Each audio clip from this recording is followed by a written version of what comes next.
जीवन से सबसे बड़े अज्ञान को ख़त्म करने के लिए कोई छोटा संघर्ष नहीं है।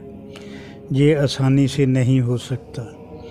आपको एकांत रहना होगा, समूह या मंडली नहीं बनानी, घर में रहकर या नगर में रहकर संगी साथी नहीं बनाने, मित्र नहीं बनाने, शत्रु नहीं बनाने, किसी में किसी तरह की सहायता नहीं मांगनी, पूरी तरह डोरी प्रभु के हाथ में देनी है। साधना में संघर्ष नहीं, विश्राम चाहिए। सामाजिक क्रांति नहीं, आंतरिक क्रांति चाहिए।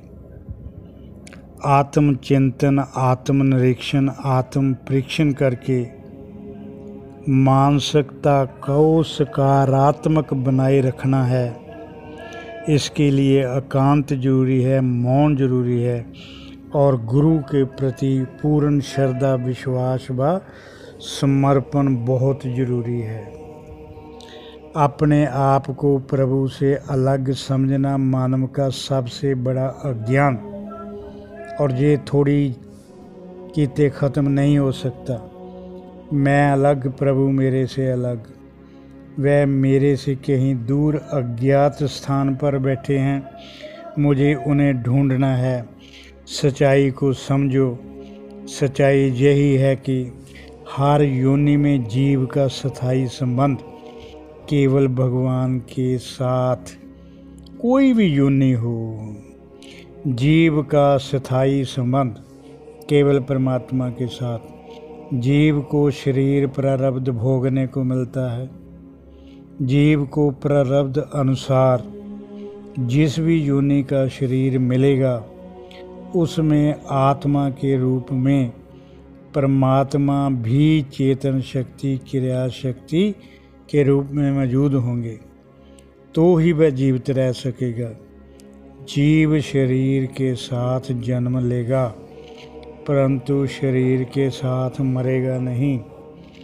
जीव शरीर के साथ जन्म लेगा परंतु शरीर के साथ मरेगा नहीं।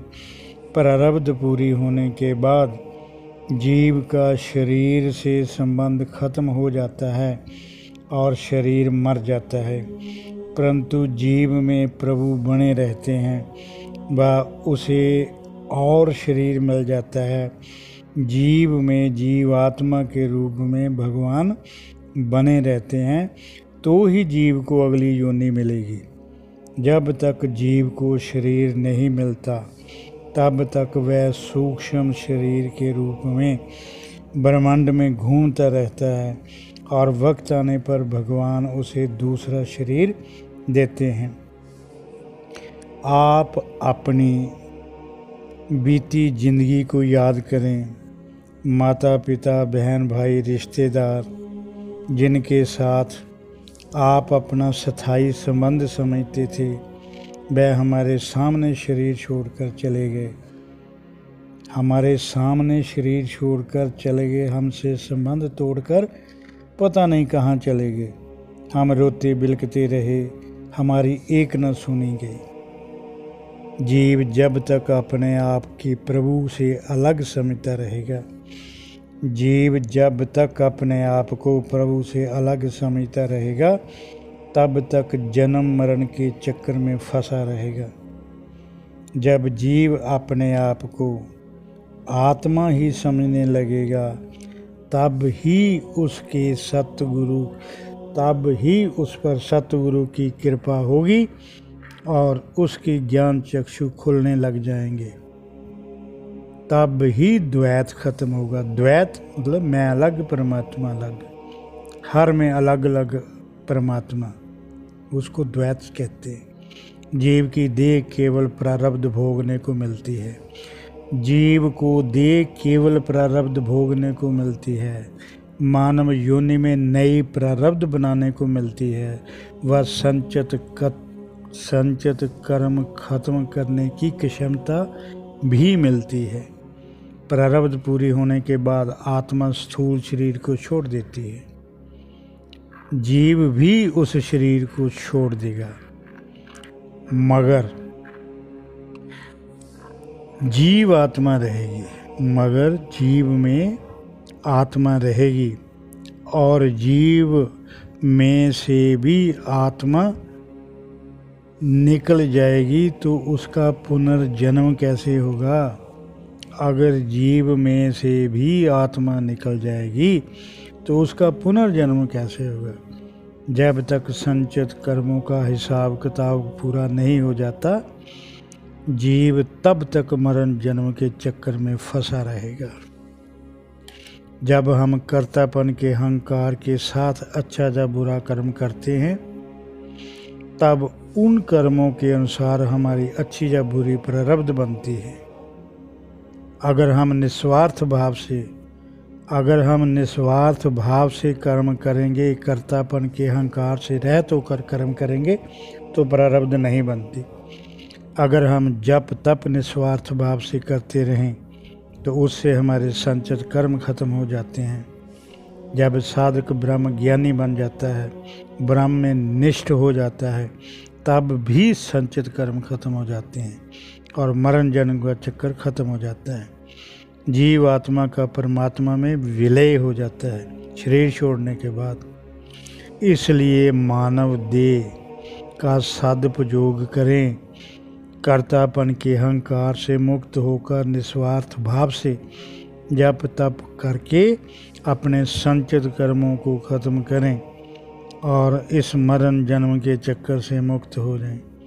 किसी ब्रह्म ज्ञानी ब्रह्मनिष्ठ संत की कृपा का पात्र बनकर, किसी ब्रह्म ज्ञानी ब्रह्मनिष्ठ संत की कृपा का पात्र बनकर उसकी संगत करते रहें। है तो ये बहुत मुश्किल। पहले तो ब्रह्म ज्ञानी संत मिलेगा ही नहीं। अगर मिल भी गया तो वह अपने पास बैठने नहीं देगा। ब्रह्म ज्ञानी संत की संगत कोई कई जन्मों के जप तप के बाद ही पॉसिबल हो सकती है। इससे पहले ये पॉसिबल नहीं होती और ये ज़रूरी है ताकि आपका अज्ञान खत्म हो जाए। ब्रह्म ज्ञानी संत की संगत के बिना ज्ञान खत्म नहीं हो सकता। ज्ञान चक्षु नहीं खोल सकते। प्रभु व जीव की भिन्नता का वहम खत्म नहीं हो सकता।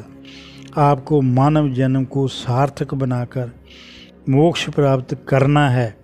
केवल यही आपका संकल्प होना चाहिए और जो ब्रह्म ज्ञानी की संगत के बिना पॉसिबल नहीं है। आपको संचित कर्म करने का, आपको सचेत करने का मेरा धर्म है। आपको मैं सचेत करूं, होशियार करूं, ये मेरा धर्म है। क्योंकि केवल प्रवचन सुनने से बात नहीं बनेगी। आध्यात्मिक यात्रा भी शुरू नहीं होगी। दृढ़ संकल्प के साथ मन को एकाग्र करने का अभ्यास करना होगा। रुकावटें बहुत हैं। धीरे धीरे सफलता मिलती है, एकदम सफलता कभी भी किसी को नहीं मिलती। साधना में एकदम कभी भी किसी को सफलता नहीं मिलती, इसलिए बहुत अभ्यास की जरूरत होती है। अपने मन की क्षमता को बनाए रखें। सुख दुख तो आते ही रहेंगे। अपने मन को डामाडोल नहीं होने देना, इसकी क्षमता को बनाए रखना है। ये घर में रहकर समाज के बीच रहकर करना बहुत मुश्किल है, तो क्या करें। संसारिक संबंध तो बनते बिगड़ते रहेंगे। जीवन में सुख दुख आते रहेंगे, जाते रहेंगे। ये स्थायी नहीं है। सुख दुख टिकते नहीं हैं। कभी गम कभी खुशी, ये तो आती रहेगी। आपके हालात कभी भी आपके साथ पूरा कोऑपरेट नहीं करेंगे। ये खुशी गमी लाते रहेंगे। पक्की बात मन में बिठा लो। जीवन में जितने में उतार चढ़ाव आवें, सुख दुख आवें, वह आपकी प्रारब्ध के अनुसार होंगे। आपके किए कर्मों का हिसाब चुकाने के लिए होंगे और इसे प्रभु का प्रसाद समझें। चाहे सुख हो चाहे दुख हो, इन्हें प्रभु का प्रसाद समझें। इन्हें दंड नहीं, प्रसाद समझें। ये ही सच्चाई है। डावाडोल नहीं होना, प्रभु पर श्रद्धा विश्वास को कम नहीं होने देना, घबराना नहीं, चिंतित व बेचैन नहीं होना। जिसने मुसीबत भेजी है वह सहने की शक्ति भी देता है हमेशा, उससे छुटकारा भी दिलाएगा। मन में सदा भाव रखें, प्रभु मेरे मालक। प्रभु मेरे कौन? प्रभु मेरे मालक, वह ही मेरे माता पिता, प्रभु ही मेरे माता हैं, मेरे पिता हैं, और प्रभु मेरे सदा अंग संग हैं। वह ही मेरा सहारा हैं, प्रभु ही मेरा सहारा हैं। वह सब मुसीबतों से मुझे उभारेंगे, मेरी मुसीबतों को ख़त्म करेंगे। संब शांत रहते हुए मन को बेचैन नहीं होने देना। संब शांत रहने के लिए प्रारब्ध को पूरी तरह प्रभु का प्रसाद समझकर स्वीकार करें। जो भी सुख दुख आते हैं वो हमारी प्रारब्ध अनुसार आते हैं, उन्हें प्रभु का दंड नहीं, प्रभु का प्रसाद ही समझें। प्रभु को अलांबे नहीं देने कि मेरी किस्मत खराब लिखी है। भगवान से शिकायतें नहीं करनी। वर्तमान में मन को एकाग्र करने का अभ्यास सदा करते रहें। ये छोटा काम नहीं है और एक जन्म में पॉसिबल भी नहीं है। प्रभु के पाने को स्वीकार करके शांत रहें। दुख देने वालों पर भी क्रोध न करें, उनमें भी प्रभु को महसूस करें। जिन लोगों ने आपको सताया है, दुखाया है, बहुत कष्ट दिए हैं, उनको माफ़ करके उनके भीतर भी प्रभु को महसूस करें। ये ही आपकी ग्रेटनेस होगी और ये ही आपके मन को सम रहने का आधार बनेगा। और फिर ऐसा मन दृढ़ हो जाएगा कि संसार का हालात आपको कभी भी बेचैन नहीं कर सकेंगे, अशांत नहीं कर सकेंगे और आपके मन की एकाग्रता को भंग नहीं कर सकेंगे।